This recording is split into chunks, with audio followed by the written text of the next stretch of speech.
क्यों मजहबी कनेक्शन ढूंढा जा रहा है इस पूरे विषय में? देखिए अमीश जी, मैं ना मजहब का नाम लूंगा और ना मैं किसी सियासी पार्टी का नाम लूंगा। मेरा कंसर्न तो इस देश के गरीब नागरिकों से है। मेरा कंसर्न उस गुप्ता जी से है जिसकी दुकान पिछले 50 सालों से है और जो वो कागज़ दिखाते रह गए लेकिन उसके सामने ही उनका घर को, उनके दुकानों को ढा दिया गया। मेरा कंसर्न उस बच्चे से है जिसकी बाप की दुकान ढहाने के बाद वो टेट्रा पैक चुन रहा था और कुछ कॉइन्स चुन रहा था, जो तस्वीरें पूरी दुनिया ने मार्मिक देखी। मेरा कंसर्न किसी धर्म से लोगों से नहीं है, मेरा कंसर्न उन लोगों से है जिन गरीबों पर यहाँ से बुलडोज़र चला है। मैं ये पूछना चाहता हूँ कि भाई, जब आप संविधान और कानून को अपहेल्ड करने की यहाँ से कसम खाते हैं तो आपने सुप्रीम कोर्ट की नहीं मानी। कल वो हिंदू भाई कहता रह गया कि मैडम मैं हिंदू हूँ, मेरा भी घर ढा दिया, देखिए।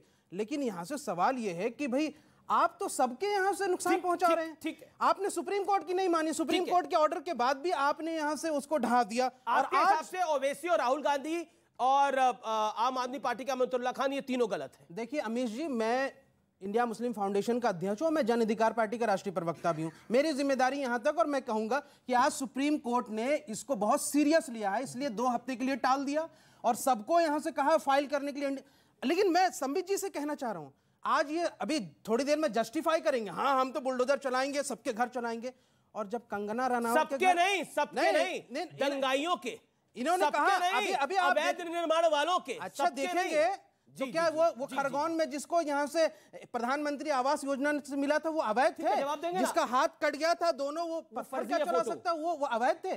अभी संबित जी से यहाँ से पूछिएगा तो सबको कहेंगे। और अगर यहाँ से बस 10 सेकंड, और अगर कंगना रनावत के यहाँ बुलडोजर जब चला था ना तो ये छाती पीट रहा, हाय हाय मेरी बहन का घर तोड़ दिया, हाय हाय मेरी बहन का घर तोड़ दिया। तो भाई यहाँ से आप अपने में छाती पीटते हैं और दूसरे में जाकर के कोई गरीब को मैं लेकर आऊंगा, टूट जाता, उसके लिए आपके 2 शब्द नहीं निकलते? गुप्ता जी के लिए निकालिए ना 2 शब्द कम से कम।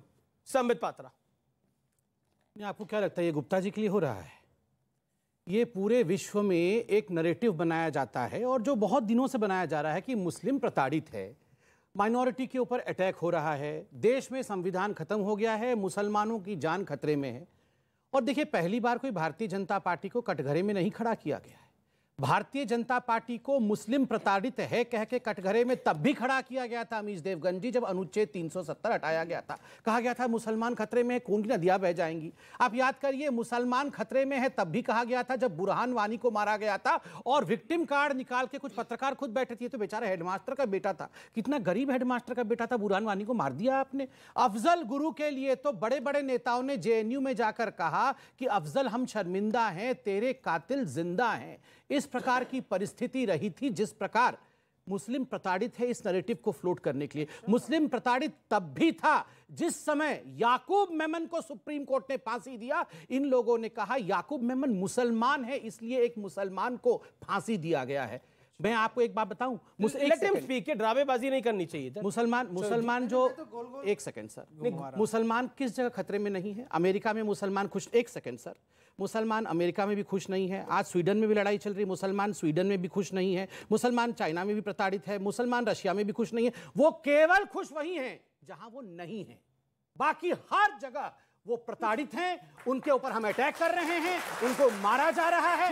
ये नैरेटिव इन जैसे कुछ तथाकथित स्कॉलर्स ने अपने फायदे के लिए बनाया हुआ है। जी, मैं मुकेश शर्मा जी आपका रुख करता हूं। मुकेश शर्मा जी, आप देश की सबसे पुरानी पार्टी हैं और राहुल गांधी आपके सर्वोच्च नेता मान सकते हैं, हो सकता है आने वाले दिनों में दोबारा अध्यक्ष भी बन जाए। वो कहते हैं कि संवैधानिक मूल्यों को विध्वंस कर रहे हैं, गरीबों और अल्पसंख्यकों को सरकार की तरफ से प्रायोजित रूप से निशाना बनाया जा रहा है। मतलब बुलडोजर चल रहा है बिना जाति और धर्म देके, लेकिन राहुल गांधी को धार्मिक चश्मा क्यों डालना था उसमें? देखिए अमीश जी, क्यों डाला राहुल गांधी ने धार्मिक चश्मा? आपने सवाल किया है, मैं जवाब दे रहा हूं। जी प्लीज। राहुल गांधी जी ने धार्मिक चश्मा नहीं डाला हुआ। जिस तरीके की कार्रवाई, ये बाबा का बुलडोजर, मामा का बुलडोजर, ये अलग अलग नाम चल गए हैं। अभी मोदी बुलडोजर किसी ने नहीं कहा है, ये मैं नहीं कह रहा हूं, लोग कह रहे हैं, आप मीडिया में चलता है, ठीक है। मैं ये नाम आप लोगों के दिए हुए हैं। मैं ये कहना चाहता हूं कि ये आखिर ऐसी परिस्थिति जो देश में बनी है आज, कि किसी एक विशेष वर्ग को टारगेट किया जा रहा है, ये परिस्थिति राहुल जी ने नहीं बनाई है। ये जब जमीन पर प्रैक्टिकल एक्शन होता हुआ नजर आता है, उस वक्त ऐसे हालात बनते हैं। मैं एक सवाल आपसे ही जानना चाहता हूं, संबित जी से भी जानना चाहूंगा। बेहतर होता, आप कहते हैं अपराधियों पर हम बुलडोजर जैसे भी चलाते हैं, अपराधी अपराधी होता है, उसकी कोई धर्म जाति नहीं है। अभी मैं जहांगीरपुरी के बारे में विषय में बोलूंगा। मैं एक बात जानने का अधिकार मुझे है, कुलदीप सेंगर क्या देश का ईमानदार व्यक्ति है जो बलात्कार के आरोप में जेल में है, इसको उम्र कैद हो गई? क्या कुलदीप सेंगर के घर पर बुलडोजर चला आज तक? कोई बता सकता है मुझे?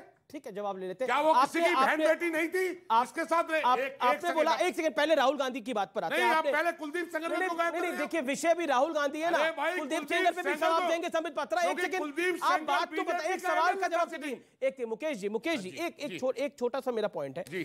आपने जो ट्वीट करवाया, राहुल गांधी ने जो ट्वीट करा, वही बात कपिल सिब्बल ने एग्जैक्टली कोर्ट में बोली।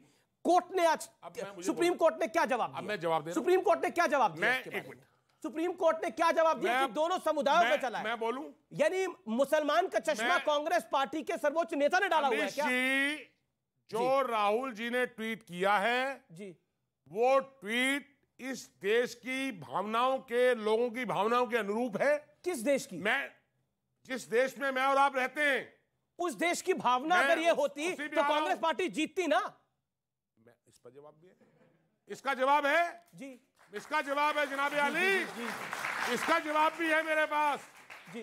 इसका जवाब मैं आपसे सवाल पूछ रहा हूं जी, बताइए। मैं आपसे सवाल ये पूछ रहा हूं कि कुलदीप सेंगर वाले जवाब को आप गोल कर गए, उसका जवाब आप दिलवाएंगे देंगे? कुलदीप सेंगर पे मैंने 12 डिबेट करी है। नहीं, अरे उसमें बुलडोजर क्यों नहीं चला?